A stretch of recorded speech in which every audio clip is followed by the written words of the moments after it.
At some point in your life, you've probably heard somebody call themselves either introverted or extroverted, maybe in the context of their own personality or how they feel about things, but maybe never really knew what it meant. Well, there are actually 5 personality traits that exist in the world, and conveniently, if you put them together, they spell out the word ocean. They are openness, conscientiousness, extroversion, agreeableness, and neuroticism. So let's start with the first one, openness. This trait features characteristics such as imagination and insight. People who score high on this trait have a broad range of interests and hobbies and different things, and they're very creative in that way. People who are low on this trait may struggle with abstract thoughts, they dislike change, they tend to resist new or fresh ideas, and find it hard and struggle to enjoy new things. Conscientiousness is next.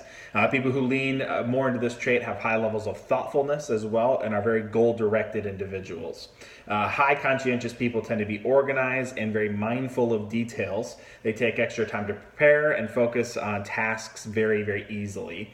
People who are low on this trait are the opposite. They hate structure, they hate schedules, they can't keep things in order, and they even sometimes have a hard time putting things back where they belong or remembering things, and are also pretty big procrastinators.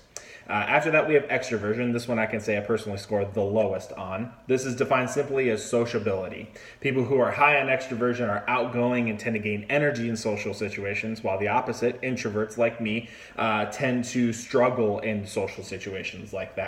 Extroverts tend to recharge themselves in social situations, while introverts, the opposite, tend to recharge by themselves. They don't like interacting with large groups of people. It's more of a chore for them. Hate being called out in the middle of the crowd, different things like that. Second to last is agreeableness. This is another one that I personally fall into. This personality dimension includes things like trust, affection, and other positive behaviors like that, even kindness as well. People who are high on agreeableness tend to be a little more cooperative with those around them, whereas people who score low on this tend to be more competitive and even manipulative in some cases.